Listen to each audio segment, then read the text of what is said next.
Name of chapter is heat. Heat म्हणजे आपण मराठीत त्याला म्हणतो उष्णता. आता या चॅप्टर मध्ये इन्क्लूड झालेले points. First point latent heat, second is the regulation, third is the anomalous behavior of water, fourth is the dew point and the humidity, and fifth is the specific heat of capacity. Can you recall? म्हणजे आता तुम्हाला उष्णतेबद्दल काय म्हणजे आठवते किंवा उष्णतेबद्दल तुम्हाला काय समजते? आता या दररोजच्या जीवनामध्ये आपण पाहतोय की उष्णता हे अत्यंत महत्त्वाचा घटक आहे. सकाळपासून संध्याकाळपर्यंत आपल्या घरी उष्णतेचं आपल्याला कामच असते, कारण की आपल्या घरी जेवढं काही अन्न शिजते ते आपण सिलेंडर म्हणजे गॅसवर शिजू, म्हणजे गॅस शेगडीवर, किंवा आपण आपल्या घरी चुलीवर शिजू, किंवा आपल्या घरी आपण केरोसिन म्हणजे स्टोव्हवर शिजू, किंवा सोलर कुकर असतात उष्णतेच्या चुली त्याच्यावर शिजू. आणि त्याच्यानंतर आपल्या घरी इलेक्ट्रिक शेगड्या असतात त्याच्यावर आपण ते अन्न शिजू शकतो. है ना? अशा वेगवेगळ्या प्रकारे आपल्याला उष्णता निर्माण करता येते. आणि म्हणून आपल्याला विचारलं आहे की can you recall what is the difference between heat and temperature. उष्णता आणि तापमान. हीट म्हणजे उष्णता आणि टेम्परेचर म्हणजे तापमान.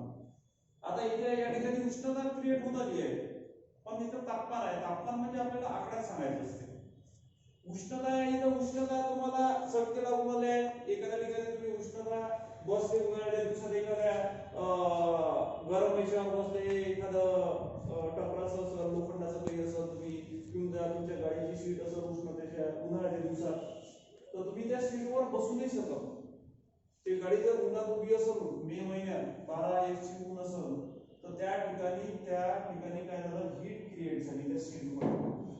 आणि तापमान आहे, तापमान म्हणजे आपण थर्मामीटरवर मोजू की त्या दिवसाचं तापमान 42 आहे 45 आहे, म्हणजे तापमान आपण मोजतो डिग्री सेल्सिअस मध्ये. हीट म्हणजे उष्णता. उष्णता कधी समजते, जेव्हा आपण त्याचं तापमान मोजू.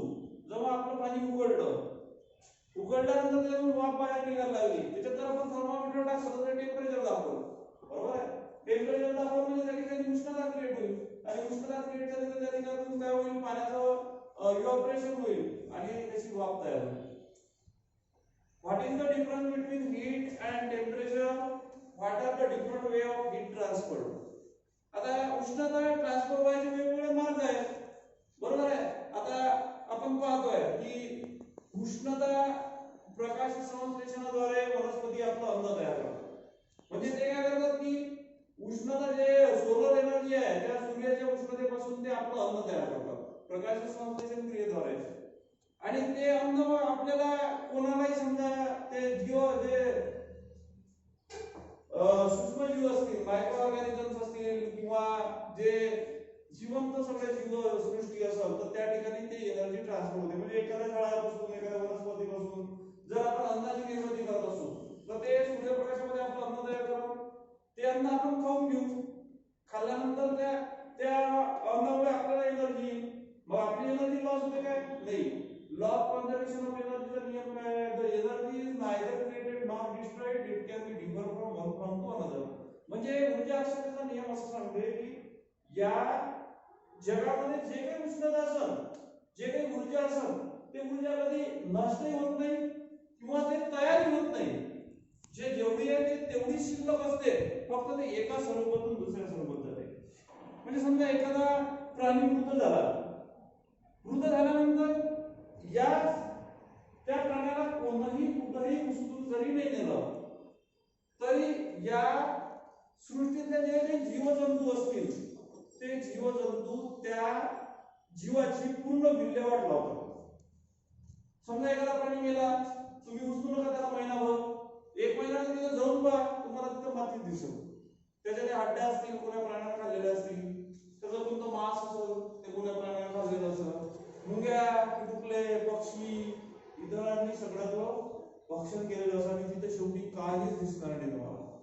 इव्हन त्याचे हड्डे दिसणार नाहीत, कारण की हड्ड्या खाणारे पण प्राणी असतात. ते पण तोडून त्या हड्ड्या खातील, कारण की त्यांच्या दातांचे दबे जेवढे मजबूत असतील.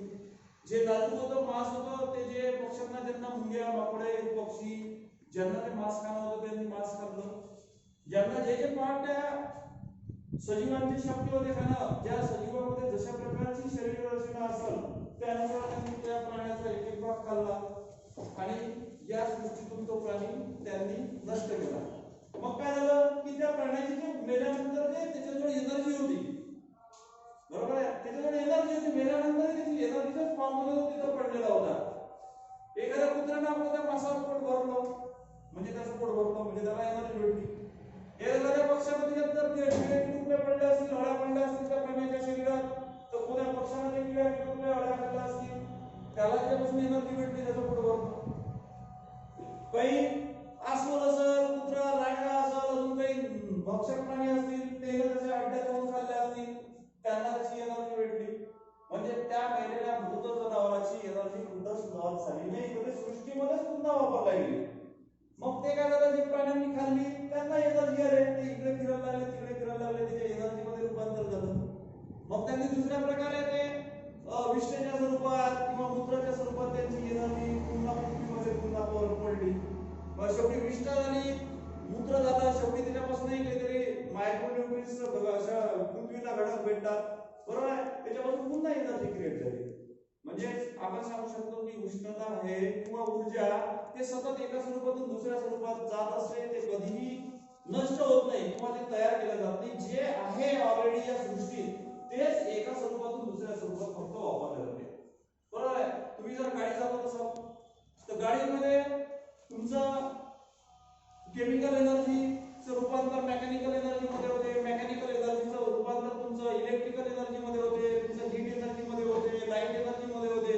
कारण तुमची गाडी साऊंड एनर्जी मध्ये होते, तुमच्या गाडीचा आवाज येते, तुमची गाडी गरम होते, तुमची गाडी उष्णता देते, बरोबर आहे. या सगळ्या फॉर्म्स त्या गाडीमध्ये फॉर्म्स होतात. म्हणजे जर तुम्ही पेट्रोल जाळलं केमिकल एनर्जी मधून अशा प्रकारे वेगवेगळ्या ऊर्जेमध्ये आपण रूपांतर करतो. इन द प्रिव्हियस स्टँडर्ड म्हणजे याच्या आधीच्या वर्गामध्ये we have learn about the heat and different type of heat transfer, म्हणजे उष्णता आणि त्या उष्णतेचं वहन कशा प्रकारे होते हे आपण पाहिलेलं आहे. And we have also perform a few experiment related to expansion and contractions of solid, liquid, gases. आता आपल्याला कशा प्रकारे उष्णतेचं वहन होते, हीटचं ट्रान्सफॉर्मेशन सॉलिड मधूनही होते. सॉलिड मध्ये तुम्ही एखादी लोखंडाची शीट जर घेतली, ते जर तुम्ही तुमची आई स्वयंपाक करते तेव्हा एखादा चम्मच जर असेल तो गलत जर तुम्ही टाकला आणि तो खूप वेळापर्यंत तसाच ठेवला तर त्याचा तुम्हाला टोकावर त्याचा चटका लागते, कारण की त्याच्यातून काय होते, उष्णतेचं वहन होते. खालच्या टोकापासून तर वरच्या टोकापर्यंत जिकडे थंड आहे तिकडे वहन होते. तुम्ही जर पाणी जर गरम केलं तर त्याच्यामध्ये उष्णता काय होते, ट्रान्सफर होते. त्याच्यानंतर गॅस पण वहन होते, गॅसचं पण वहन होते. We have learned about the different heat, temperature. Have also seen the how temperature is measured using the thermometer. आता थर्मामीटरचं टेम्परेचर कसं मोजायचं साधं आहे की थर्मामीटर आपण पाण्यात त्याचा जो पाळा आहे तो बुडवला आणि ते जर मोजलं तर तुम्ही ते टेम्परेचर मोजू शकता. Concept like latent heat of phase transformation. आता आपल्याला लॅटेंट हीटचे डेफिनेशन वेगवेगळ्या शिकायचं आहे. Anomalous behaviour of the water, dew point, humidity, specific capacity are related to a certain phenomena experienced by us in our day-to-day life, and let us learn more about this concept. Latent heat, concept of latent heat.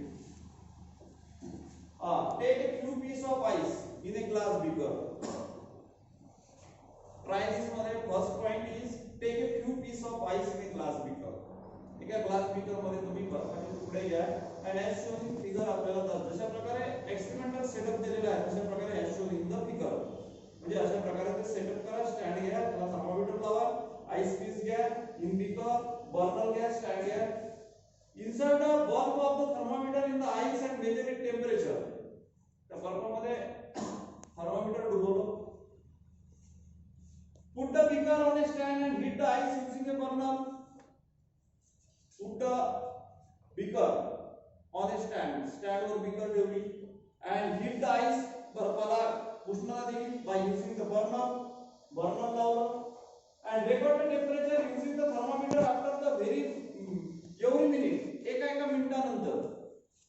First 5 minute झाले, 1 minute झालं समजा, 2 minute झाले, 3 4 प्रत्येक मिनिटाला आपण त्या थर्मामीटरचं तापमान मोजायचं.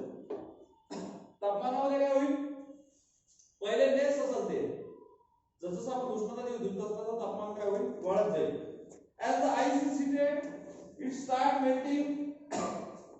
काही वेळपर्यंत तापमान वाढणार असते, कारण की ते बर्फाचं पाणी जोपर्यंत होत नाही तोपर्यंत ते थंडच पाणी राहील आणि त्याच्यानंतर ते उष्णता लागून नंतर पाणी गरम होईल. काही वेळपर्यंत तुमचं तापमान काही मिनिटं वाढणारच नाही, कारण की त्या बर्फाचं पाणी वेळपर्यंत पाणी थंडच होईल. नंतर हळूहळू त्याचं टेम्परेचर वाढत जाईल आणि तुमचं थर्मामीटरचं टेम्परेचर काय होईल, वाढत जाईल. and continue the heating even after the ice start melting. आणि जसं मेल्ट होईल तसं तुमची उष्णता चालू ठेवा आणि draw a graph of temperature versus time. आणि नंतर त्याचा ग्राफ काढा. तर ग्राफ जर काढला तुम्ही कसा आहे, टेम्परेचर वर्सेस टाइम, जसं टाइम वाढत जाईल तसं टेम्परेचर वाढत जाईल. पण पहिल्या वेळेस टाइम वाढला तरी टेम्परेचर मात्र सारखंच राहील, कारण ते थंड पाणी आहे. तर तिला उष्णता दिल्यानंतर काही वेळपर्यंत ते थंडच राहील. जसं तुमचं टेम्परेचर टाइम जरी वाढला तरी काहीच बदल होणार नाही. मग एक वेळ अशी येईल की तुमचा टाइम जसा वाढत जाईल तसं टेम्परेचर वाढत जाईल. आणि डेट एक वेळ अशी येईल की तुमचा टाइम कितीही वाढला तर टेम्परेचर मात्र कॉन्स्टंट राहील, कारण की पाण्याचा उत्कलनांक मेल्टिंग पॉइंट म्हणजे बॉइलिंग पॉइंट 100 डिग्रीच्या वरती जात नाही, तिथं तो स्टॉप होते आणि तिथून त्याचं कन्व्हर्शन वेपर्स मध्ये होते, म्हणजे त्या पाण्याची वाफ होते. त्याच्यावरती हा ग्राफ मात्र आता किती तुम्ही टेम्परेचर वाढत गेले तर टेम्परेचर मध्ये देयर इज नो इफेक्ट, म्हणजे त्या ठिकाणी कोणत्याच प्रकारचा फरक पडणार नाही, ते कॉन्स्टंट चालत. पहिले थोडा वेळ कॉन्स्टंट चालला, नंतर टेम्परेचर वाढलं विशिष्ट आणि नंतर मात्र 100 च्या वर जेव्हा गेलो तेव्हा कॉन्स्टंट चालला. आता इथं आपल्याला सांगायचं आहे, we will observe that the temperature of mixture remain 0 degree Celsius till the ice melt completely. जोपर्यंत 0 डिग्री सेल्सियस तापमान आहे तोपर्यंत तो मेल्ट होत राहिला ice. and if we continue heating even after conversion of all ice into the water, the temperature of water starting rise and reaches the 100 degree celsius. आता सांगितलं की 0 वरून 0 च्या खाली होतो तोपर्यंत टेम्परेचर कॉन्स्टंट राहिलं and then हीट जर केली तर त्याचं टेम्परेचर वाढत गेलं आणि टेम्परेचर वाढत गेल्यानंतर रीच द 100 डिग्री सेल्सियस, म्हणजे ते 100 डिग्री सेल्सियस वर पोहोचलो. And at this temperature water start converting into steam. आणि या टेम्परेचर वर पाण्याचं रूपांतर कशात झालं, वाफेत झालं. या त्याच्यात पाण्याचं रूपांतर कसं झालं, वाफेत झालं. The temperature of water remain constant at 100 degree Celsius till all the water converted into steam. आणि अशा प्रकारे सगळ्या वॉटरचं कन्वर्शन कशामध्ये झालं, स्टीम मध्ये झालं. The graph of temperature versus time is shown in the figure. आता आपल्याला हा ग्राफ काढून दाखवला. हा ग्राफ पाहिजे परंतु जेव्हा टाइम सुद्धा आणि टेम्परेचर होतं इथपर्यंत हा 0 डिग्री पर्यंत जेव्हा पाणी चालतं तोपर्यंत मायनसच्या खाली होतं ते टेम्परेचर. समजा -0 पर्यंत येईपर्यंत ते टेम्परेचर वाढलं असतं. इथून ग्राफ वाढला आणि एक आहे 100 वर पॉइंट तुमचं पाणी उकळणं सुरू झालं, त्याच्यानंतर त्याचं तापमान वाढणं बंद झालं. In this graph, the line AB represent the conversion of ice into water at a constant temperature. आता एकच पाहिलं आपण. This is constant temperature. म्हणजे ice is converted into the liquid. Ice is converted into the liquid. तोपर्यंत काय झालं, temperature is constant. Temperature is constant. म्हणून म्हटलं आहे की line AB represent the conversion of ice into the water at constant temperature when the ice is heated in the melt at 0 degree Celsius and converted into the water at this constant temperature. The ice absorb the heat energy during this transaction and absorption of heat continues till all the ice converted into water. अशा प्रकारे पूर्ण बर्फाचं पाणी होईपर्यंत आपलं तापमान तितकंच राहिलं. नंतर पूर्ण पाणी झाल्यानंतर मग मात्र त्याचं टेम्परेचर वाढणं सुरू झालं. The temperature remain constant during this transition. या ट्रान्झिशन पर्यंत ते तापमान वाढलंच नाही. And this constant temperature at which the ice is converted into the water is called as the melting point of the ice.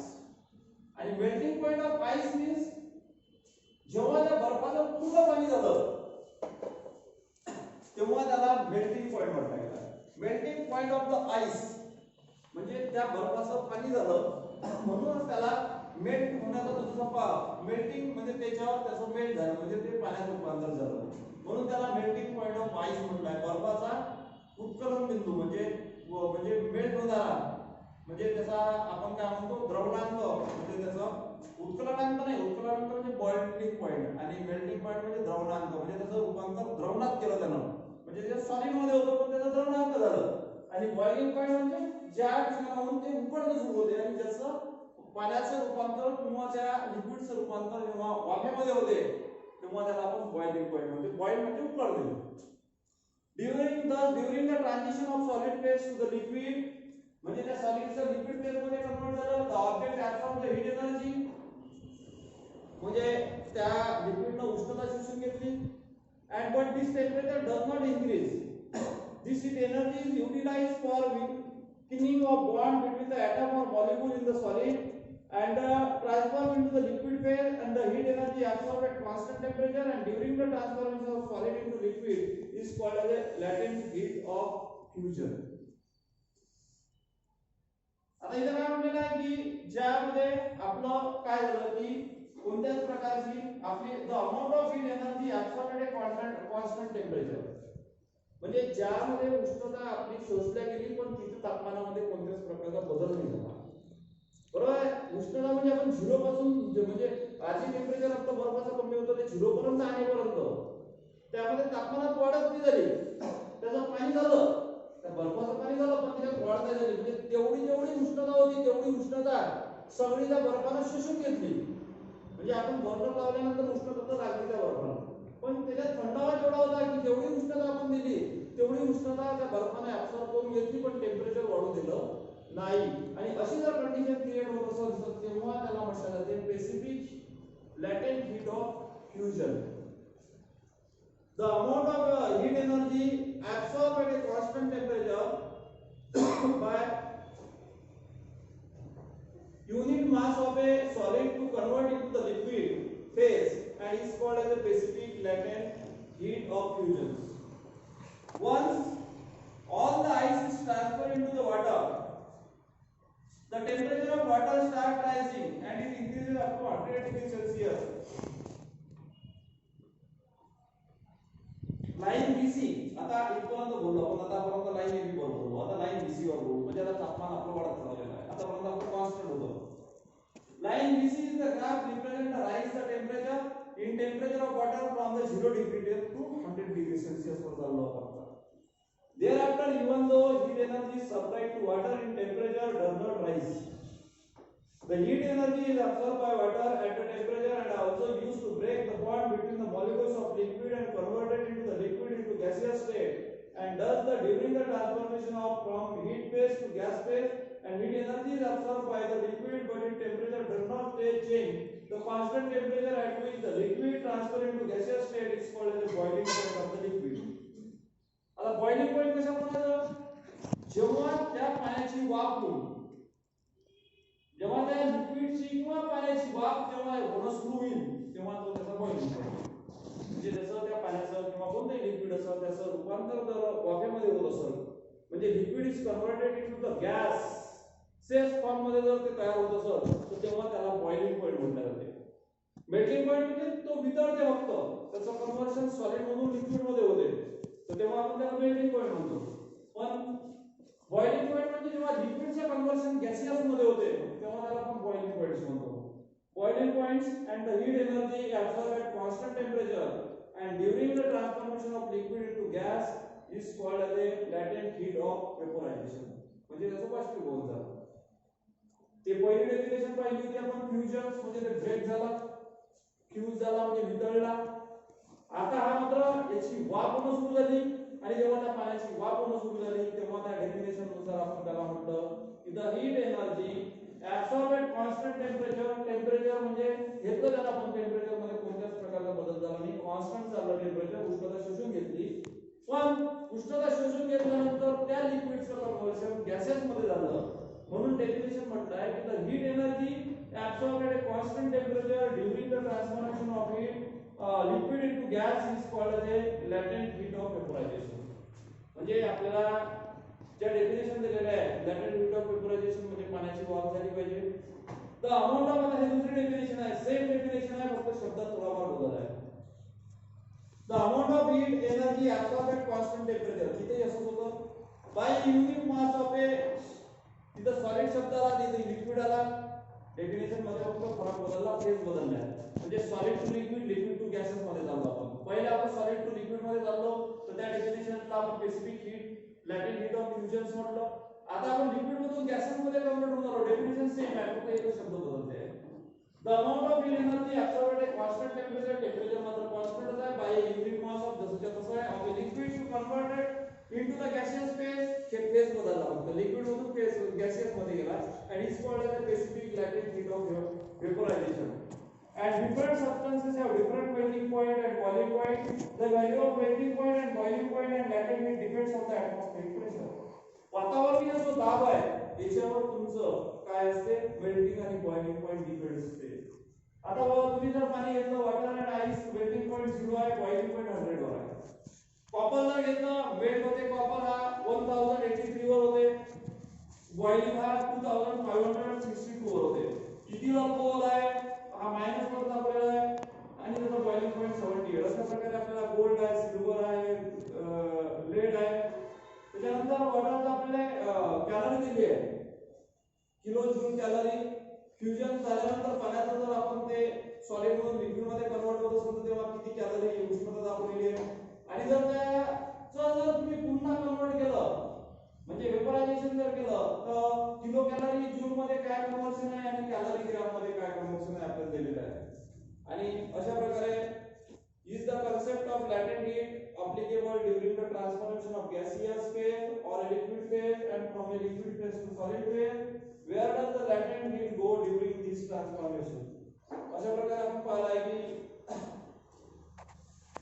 की काय पाहिलं आपण की उष्णतेचं वहन कसं होते. आपलं चॅप्टर काय दिलेलं आहे, हीट आहे. हीट मध्ये आपण डेफिनेशन पाहिलं आहे की हीट इज ट्रान्सफर फ्रॉम कसं आहे सॉलिड टू लिक्विड, म्हणजे स्टेट कशी कन्वर्ट होते. Solid is converted into the liquid and liquid is converted into the vapour. आणि वेपरला जर आपण अजून थंड केलं, फ्रीजिंग जर केलं तर vapour is also converted to solid, म्हणजे तसं पुन्हा बर्फ होते. जसं पाण्याचा बर्फ होते, बर्फाला गरम जर केलं तर म्हणजे त्या बर्फाचे पुन्हा पाणी तयार होते, पाण्याची वाफ होते, वाफेला पुन्हा थंड केलं तर पुन्हा त्याचा बर्फ तयार होते. म्हणजे हे सायकलिक प्रोसेस तुमची सुरू असते. अशा प्रकारे आपण उष्णतेचं वहन पाहिलं आहे, बरोबर आहे. तर कोणाला काय समस्या, आपण दोन डेफिनेशन पाहिले, कोणाला सांगता त्या दोन डेफिनेशन मध्ये काय फरक झाला. कार्तिकाचे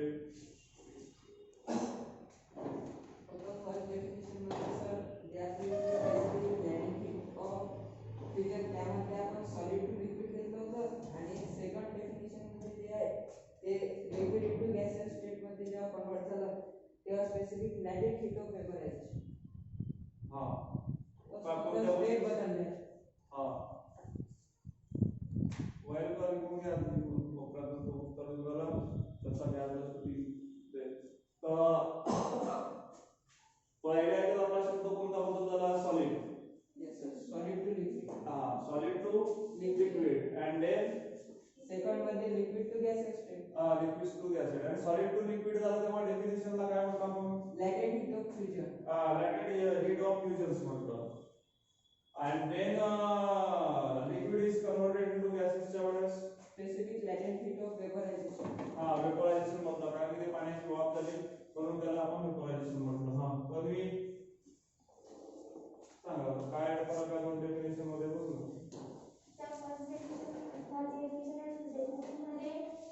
सॉलिड शब्द आलेला आहे म्हणजे down heat energy absorbed at constant temperature by unit mass of solid to convert into liquid phase is called the specific latent heat of fusion. म्हणजे इथे सॉलिड टू लिक्विड मध्ये चेंज झालं आणि सेकंड डेफिनेशन मध्ये liquid to convert gases मध्ये झालं. आणि जेव्हा सॉलिड कन्वर्ट इनटू लिक्विड मध्ये झालं तेव्हा त्याला आपण specific latent heat of fusion म्हणतो. आणि जेव्हा लिक्विड गॅसेस मध्ये कन्वर्ट झालं तेव्हा स्पेसिफिक लेटेंट हीट ऑफ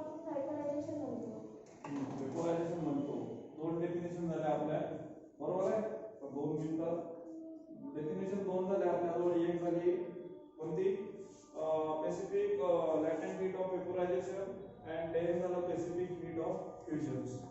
हा तर एवढा भाग तो सगळ्यांना समजला. Yes, sir. म्हणजे उष्णतेबद्दल आपण शिकलो आहे. बरोबर आहे. उष्णतेचं वहन कसं होते म्हणजे transformation of heat into one state to other state म्हणजे solid is converted into liquid and liquid is converted into the gaseous vaporization. All concept depend on the heat. म्हणजे सगळे उष्णतेवर अवलंबून असलेले सगळे संकल्पना आहेत.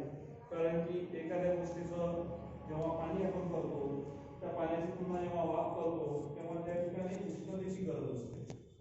बरोबर. आपल्या घरात जेवढं काही आपण अन्न शिजवतो त्याला कशाची गरज असते? उष्णतेची. आपण आपल्या घरात कच्चं ठराविकच काही पदार्थ खातो. सगळं आपण ज्वारी कच्ची खातो काय, गहू कच्ची खातो काय? नाही. पेरू कच्चा खातो, काकडी खातो, वांगा कच्चा खातो का आपण? आलू खातो का कच्चा? नाही. टमाटर खातो का कच्चा? बरोबर आहे. मेथी कच्ची खातो, काला कापूर कच्चा खातो, मुळा आपण कच्चा खातो. काही वस्तू आपण शिजवत नाही. बरोबर आहे. शेंगदाणे आपण कच्चे खातो, सोयाबीनच्या शेंगा आपण कच्च्या खातो, त्या शिजवतोय म्हणा. तुम्ही आपण खातो.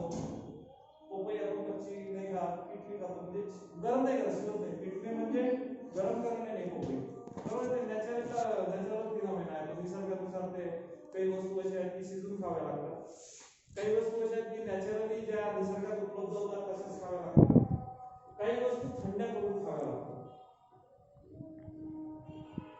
बरोबर आहे. काही वस्तू गरम करून खाव्या लागतात.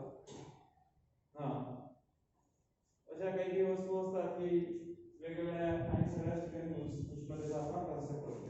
अशा प्रकारे आपण उष्णतेचा जो लॅटेंट हीटचा कन्सेप्ट होता तो आपण इथं पाहला. त्याच्या इथे आपण काय शिकायचं आहे? रिलेशन्स है ना. रेग्युलेशन्स मध्ये बर्फाचा तुकडा असते आणि त्याच्यावर आपण जर वजन टाकले तर तो सारखा कापला जाते पण तो ब्रेक होत नाही, तो पुन्हा झुकून जातो. एखादी बर्फाची लादी घेतली त्याच्यावर दोन्ही पण वजन टाकून त्याच्यावर तार जर सोडला हळूहळू तो तार त्याच्यावर निघत जरी राहिला तर ते बर्फाच्या लादी जेव्हा तो तार खाली जाते तेव्हा